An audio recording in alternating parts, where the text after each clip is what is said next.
What's up, Pharmacy Nation? I'm Pharmacy Joe. Thank you for listening to the Elective Rotation, a critical care pharmacy podcast. This is episode 385. In this episode, I'll discuss starting vasopressin at the same time as norepinephrine for patients in septic shock. I have all the evidence supporting today's show linked up in the show notes at pharmacyjoe.com/episode 385. Previous studies that have evaluated adding vasopressin to norepinephrine in septic shock have waited up to 12 hours before adding vasopressin. Because a delay in reaching a mean arterial pressure of 65 millimeters of mercury or greater is associated with increased negative patient outcomes, researchers performed an open-label trial looking at the early initiation of vasopressin in patients with septic shock. The study was split into two groups. In the combination therapy group, vasopressin was initiated as soon as possible after norepinephrine was started. In the monotherapy group, norepinephrine was titrated and a second vasopressor was added if norepinephrine alone failed to achieve a MAP of 65 millimeters of mercury.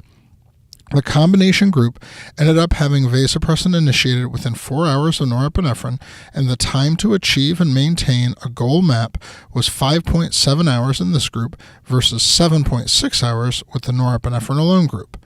The authors concluded that patients treated with early concomitant vasopressin and norepinephrine achieved and maintained a MAP of 65 faster than those receiving initial norepinephrine monotherapy, suggesting that overcoming vasopressin deficiency sooner may reduce the time patients spend in the early phase of septic shock. Mortality was not different between groups. However, the sample size was 41 patients per group, so it remains to be seen if starting vasopressin at the same time as norepinephrine results in any clinically meaningful outcomes.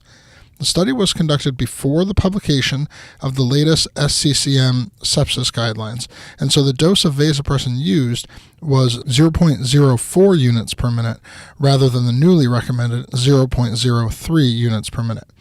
Hopefully, future investigators will continue this line of research to better quantify the benefits of concomitant vasopressor therapy. For a chart explaining vasopressor choice in sepsis according to the guidelines, go to my free download area at pharmacyjoe.com/free. It's download number 3 on the list. Thank you so much for listening. I'll see you in the next episode of the Elective Rotation.